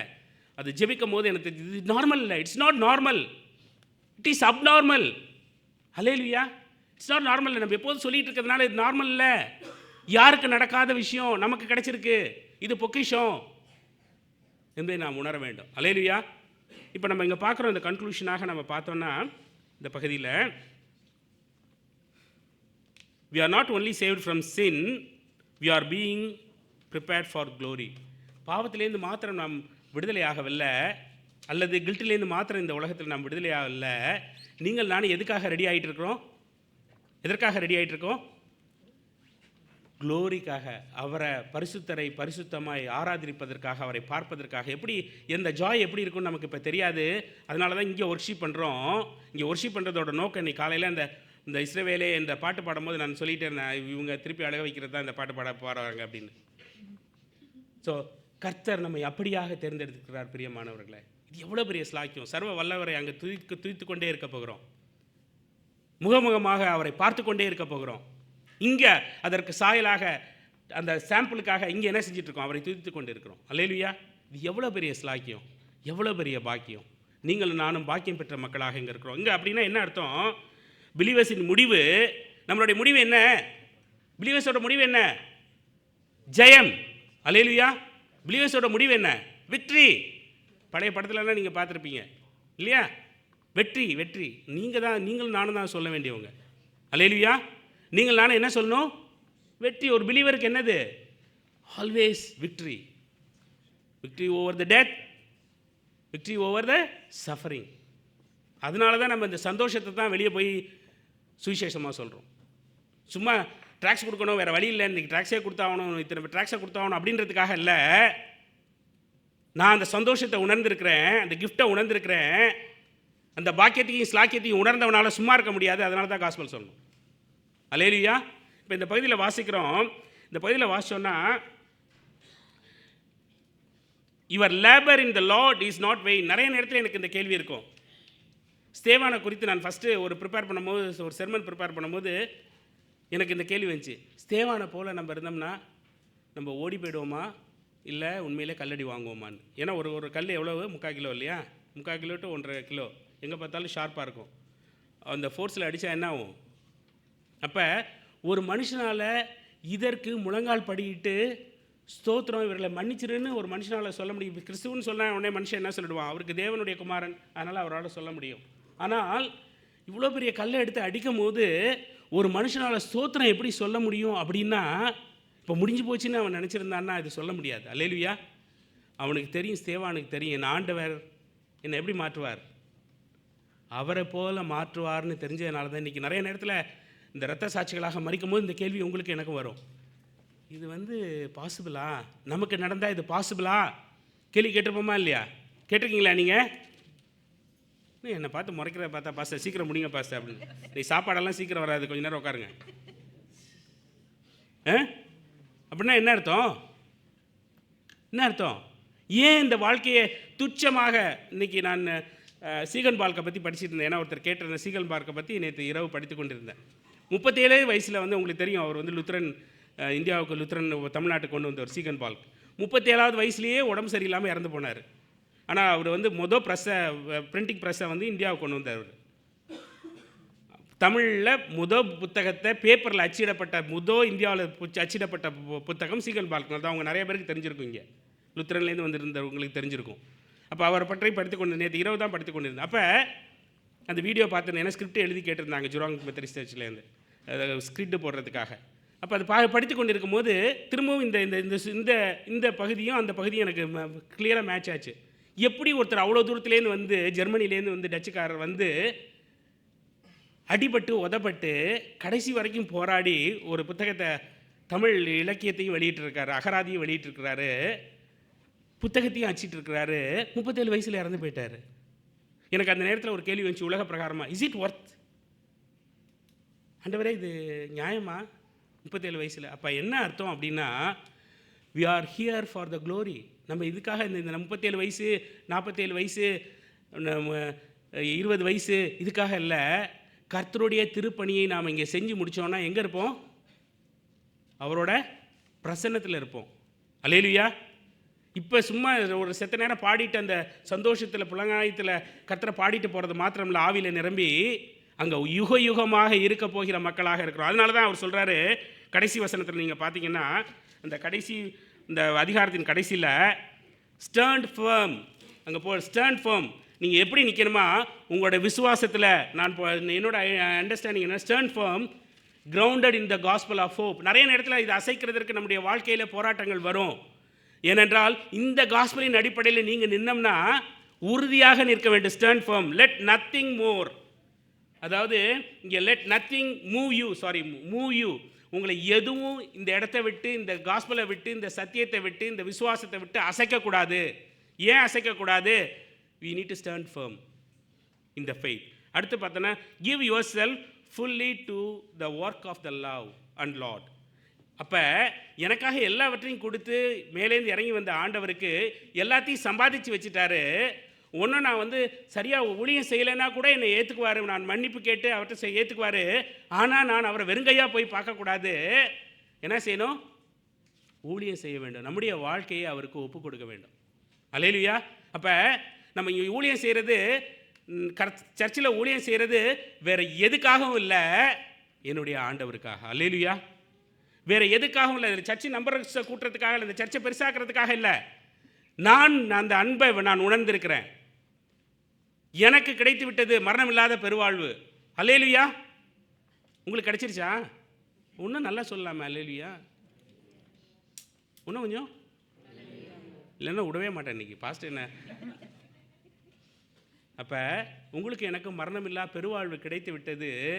அதனால் காஸ்பல் சொல்ல போகிறோம். கிறிஸ்துவுக்குள் அன்பான விசுவாச குடும்பத்தாரே, நாம் நம்முடைய அறிவினால் காரண காரியங்களை கொண்டு, இந்த குறிப்பாக வாலிய பிள்ளைகளுக்கு நான் சொல்ல விரும்புகிறேன், நம்முடைய அறிவினால் காரண காரியங்களை கொண்டு கிறிஸ்துவோட அன்பை நீங்களும் நானும் புரிந்து கொள்ள விரும்பினோம்னா நம்முடைய இந்த உலக பிரகாரமான அறிவு ஜீரோவில் போய் முடியும். அல்லேலூயா. நம்ம எதை கொண்டு மீட்கப்பட்டோம்? விசுவாசத்தினால, கிருபையினால விசுவாசத்தை கொண்டு மீட்கப்பட்டோம். அவர் கிருபை பாராட்டினார். என்ன? தாயின் கர்ப்பத்தில் தெரிந்தெடுத்தார். எப்போ தெரிந்தெடுத்தாரா? எப்போ தெரிந்தெடுத்தாரு? உலகம் உருவாவதற்கு முன்னு. Is it possible? இப்போ ஏஐ வச்சு மக்கள் சொல்லுவாங்க பாசிபிள் பாஸ்டர், முன்னாடி என்ன சொல்ல மாட்டாங்க இல்லையா? அப்போ உலகம் உருவாவதற்கு முன்னு என் பேரை சொல்லி கூப்பிட்டுருக்காரு. அன்றைக்கி அதான் இந்த இஸ்ரவேலை பாட்டோன்னு முடிவு பண்ணிட்டேன். ஓகே, நீ முடிவு பண்ணி தான் கூப்பிட்ருக்காங்க நம்மளை அப்படின்னு. அப்போ உங்களை என்னையும் அப்படி தான் அழைத்திருக்கிறார். எப்படி அழைத்திருக்கிறாரு? எல்லாவற்றுக்கும் முன்பாக அழைத்திருக்கிறார். பேர் சொல்லி அழைத்திருக்கிறார். இந்த ஊழியத்தை செய்ய உங்களை என்னையும் அழைத்திருக்கிறார். சும்மா கூப்பிடலைங்க, ஏதோ நடந்துடல. நிறைய நேரத்தில் நான் அப்படி நினைக்கிறது உண்டு. ஏதோ தப்பி தவறி நானும் உள்ளுக்கு நுழைஞ்சிட்டோனோ அப்படின்னு. அப்போல்லாம் சாமி இப்படி தான் பாட்டை போட்டு கூப்பிடுவார். அப்படிலாம் விட்டுற மாட்டேன் ஒன்று. அப்போ நல்லா தெரிந்து கொள்ள வேண்டும். நீங்களும் நானும் இங்கே உட்காந்துருக்கோன்னா அதோட அடிப்படை காரணம் என்னென்னா, அவர் நம்மை நேசிக்கிறார். அல்லேலூயா. அந்த நேசிப்புக்கு ஈடு இணையே கிடையாது. அதனால் ஊழியம் செய்ய உங்களே என்னை கூப்பிட்டுருக்கிறார். அவருக்கு நாம் ஒப்பு கொடுத்து நம்முடைய விசுவாசத்தை பிறருக்கு சொல்லிக் கொடுக்க உங்களை என்னை அழைக்கிறார். தலைகளை தாழ்த்துவோம். கர்த்தர் செய்த இப்படிப்பட்ட நன்மைகளுக்காக அவருக்கு நன்றி செலுத்துவோம். ஸ்தோத்திரம் ஆண்டவரே, துதிக்கிறோம், ஸ்தோத்தரிக்கிறோம். நிறைய வேளைகளில் சுவாமி உம்முடைய அன்பை புரிந்து கொள்ளாத மக்களாக இருக்கிறோம். நீர் எங்களுக்காக சம்பாதித்து வைத்த பொக்கிஷத்தை ஆண்டவரே உணராத மக்களாக இருக்கிறோம். எங்களை மன்னிக்கும்படியாக ஜெபிக்கிறோம் சுவாமி. ஆண்டவரே, இந்த அப்போஸ்தல விசுவாச பிரமாணத்தின் மூலமாக ஆண்டவரே எத்தனை தடவை சொல்லியிருப்போம் ஆண்டவரே. ஆனால் ஆண்டவரே, இந்த 6 வாரங்கள் எங்களுக்கு நீர் கிருபையாய் கொடுத்து இதை தியானிக்க, நீர் செய்து வைத்திருக்கிற ஸ்லாக்கியத்தையும் பாக்கியத்தையும் பற்றி யோசிக்க ஆண்டவரே எங்களுக்கு நீர் கிருபை பாராட்டினீர். கர்த்தாவே, எங்களுடைய புத்திக்கு மேலான காரியங்களை நீர் செய்து வைத்திருக்கிறீர். நாங்கள் அறியாதும் எட்டாதுமான உயர்ந்த அடைக்கலத்திலே எங்களை கொண்டு போய் வைக்கிறதற்காக கர்த்தர் தியாகத்தை செய்திருக்கிறீர் சுவாமி. நாங்கள் என்ன செய்வோம் சுவாமி? பக்தன் பாடுகிறது போல, நான் என்ன செய்வேன் பாவி, நான் என்ன செய்வேன் சுவாமி? கர்த்தாவே, உம்முடைய அன்பிற்கு அடிபணிந்து ஆண்டவரே, வேறு எதற்காகவும் அல்ல சுவாமி, உம்முடைய அன்பிற்கு, உம்முடைய தெய்வீக அன்பிற்கு, உம்முடைய பாக்கியத்தையும் ஸ்லாக்கியத்தையும் பெற்ற நாங்கள் ஓடி ஆண்டவரே இந்த சுவிசேஷத்தை அறிவிக்க, எல்லாருக்கும் கொடுக்க கர்த்தர் எங்களுக்கு அப்படிப்பட்ட மனதை கொடுக்க முடியாது ஜெபிக்கிறோம் ஆண்டவரே. அடுத்த முறை இந்த அப்போஸ்தலர் கிட்ட நாங்கள் சொல்லும்போது சுவாமி, நீர் எவ்வளோ பெரிய ஸ்லாக்கியத்தை பாக்கியத்தை சம்பாதித்து வைத்தீர் என்பதை ஸ்தோத்திரத்தோடு சொல்ல எங்களுக்கு கிருபையும் தயவும் பாராட்டுங்க. இயேசு கிறிஸ்துவின் வல்ல நாமத்தில் ஜெபத்தை ஏறெடுக்கிறோம் எங்கள் நல்ல பிதாவே, ஆமென்.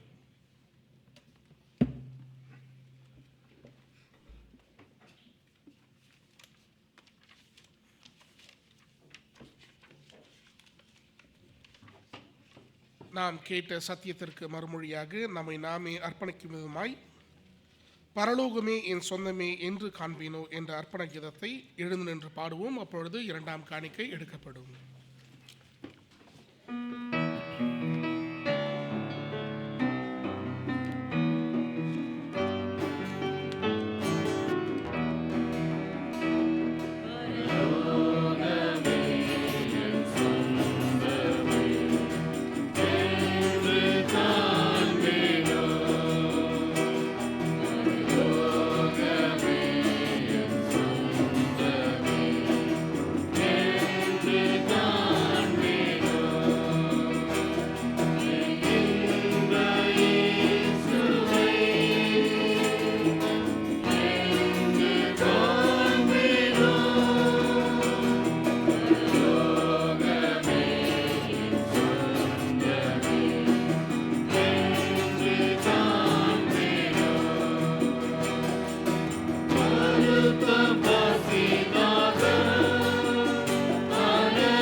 ஓட்டத்தை நல்ல விதமாக முடிக்கும்படியாக நம்மை மீட்டெடுத்த நல்லநாதர் இயேசு கிறிஸ்துவின் இனிய நல்ல நாமத்தில் உங்கள் அனைவரையும் இந்த ஆராதனைக்கு அன்போடு கூட வரவேற்கிறோம்.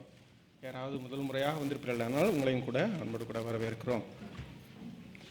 இன்றைக்கு நமக்கு உணவு ஐக்கியத்திற்கு பின்பதாக நமக்கு வேத ஆராய்ச்சி வகுப்புகள் நடைபெறும். ஆகவே பெரியவர்கள் அனைவரும் இந்த வேத ஆராய்ச்சி வகுப்புகளில் கலந்து கொள்ளும்படியாக அன்போடு கூட கேட்டுக்கொள்கிறோம். ரோமருடைய புத்தகத்திலிருந்து வேத ஆராய்ச்சி வகுப்புகள் நடைபெறும். நமது சபையின் சபையார் போதுகிற உறவுக்குழு கூட்டம் வருகிற செவ்வாய்க்கிழமை 15ஆம் தேதி இரவு 7:30 நம்ம சபை வளாகத்தில் வைத்து நடைபெறும். சபையை குறித்து நல்ல கரிசனைகள், ஆலோசனைகள், வாழ்த்துதல்கள் இருக்குமானால் தயவாக நீங்கள் பிபிஆர்சி சேர்மன் சகோதரர் சம்பத் இடத்துல உங்களுடைய ஆலோசனைகளை சொல்லும்படியாக அன்போடு கூட கேட்டுக்கொள்கிறோம். நமது மாநாட்டு சுவிசேஷ குழுவிலிருந்து ஒரு அறிவிப்பு. வருகிற புதன்கிழமை 16ஆம் தேதி ஷார்ட் ஸ்ட்ரீட் தமிழ் மதுரை திருச்சபையில் வைத்து அவங்க ஒரு ஒர்க் ஷாப் செமினார் ஏற்பாடு செய்திருக்கிறார்கள். தயவாக நீங்கள் இந்த செமினாரில் நீங்கள் கலந்து கொள்ளும்படியாக அன்போடு கூட கேட்டுக்கொள்கிறோம். மேலும் விவரங்கள் தேவையானால் நீங்கள் சகோதரர் ராபின் இடத்துல நீங்கள் கேட்டு தெரிந்து கொள்ளலாம். 16ஆம் தேதி இரவு 7:30. நமது சபையினுடைய பைபிள் குவிஸ், நம்முடைய சபையின் பைபிள் குவிஸ் வருகிற ஆகஸ்ட் மாதம் 2ஆம் தேதி சனிக்கிழமை பிற்பகலில் 2 மணிலேருந்து 6 மணி வரைக்கும் நமக்கு யோவான் புத்தகத்திலிருந்து புக் ஆஃப் ஜான், அப்புறம் தானியல் புக் ஆஃப் டேனியல், இந்த 2 புத்தகங்களிலிருந்து இருக்கும். ஆகவே நீங்கள் அனைவரும் பெயர்களை கொடுத்து உடனடியாக இதில் உங்களுடைய தயாரிப்புகளில் நீங்கள் ஈடுபடும்படியாக அன்போடு கூட கேட்டுக்கொள்கிறோம். மேலும் விவரங்கள் தேவையானால் சகோதரி அனிதா, சகோதரர் ஜேம்ஸ், சகோதரர் சாலமோன் அல்லது சகோதரி கோகிலாடத்தில் நீங்கள் கேட்டு தெரிந்து கொள்ளலாம். நமது பெண்கள் சங்கத்திலிருந்து ஒரு அறிவிப்பு. வருகிற ஞாயிற்றுக்கிழமை 20ஆம் தேதி இந்திய சகோதரிகளினுடைய ஐக்கியம் பிற்பகலில் நம்முடைய சாரிஸ் ஹாலில் வைத்து நடைபெறும். அநேகம் பேர் இதற்கு உழைத்து வருகிறீர்கள், ஜெபித்து வருகிறீர்கள். தயவாக நீங்கள் உங்களுக்கு தெரிந்தவர்களையும் கூட்டி வரும்படியாக அன்போடு கூட கேட்டுக்கொள்கிறோம். மேலும் விவரங்கள் தேவையானால் சகோதரி ரம்யாவிடத்திலேயாவது சகோதரி ஜூலியட்டிலேயாவது நீங்கள் கேட்டு தெரிந்து கொள்ளலாம்.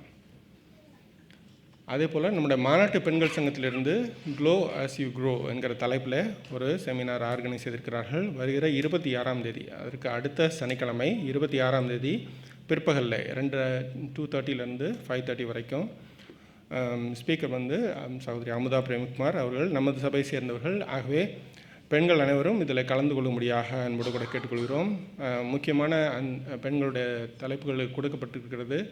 அநேகம் பேருக்கு தேவையுள்ளது தலைப்புகள். ஆகவே நீங்கள் தயவாக நீங்கள் அனைவரும் இதில் கலந்து கொள்ளும்படியாக அன்போடு கூட கேட்டுக்கொள்கிறோம். மேலும் விவரங்கள் தேவையானால் சகோதரி ரம்யா இடத்திலேயாவது, சகோதரி ஜூலியட் இடத்திலேயாவது, சகோதரி செல்வி இடத்திலேயாவது நீங்கள் கேட்டு தெரிந்து கொள்ளலாம். போதகர் ஜெபத்தில் சொன்னமாக தயவாக நீங்கள் ஒரு துக்க அறிவிப்பு.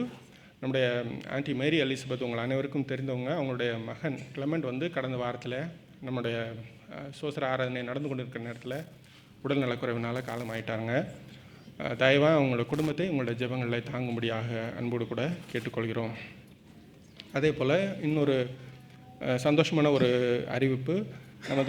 நமது சகோதரர் டேனியல் மோசஸ், சகோதரி ஜெமிலினுடைய 2வது குழந்தை ஞான ஸ்நானம் வருகிற ஞாயிற்றுக்கிழமை நடைபெறும். ஆகவே தயவாக அந்த குடும்பத்தையும் நீங்கள் ஜெபத்தில் தாங்கும்படியாக, பிள்ளைகளை ஜெபத்தில் ஆசீர்வதிக்கும்படியாக அன்போடு கூட கேட்டுக்கொள்கிறோம். மேலும் அறிவிப்புகள் இருக்குமானால் உங்களுக்கு பின்பதாக தெரிவிக்கப்படும்.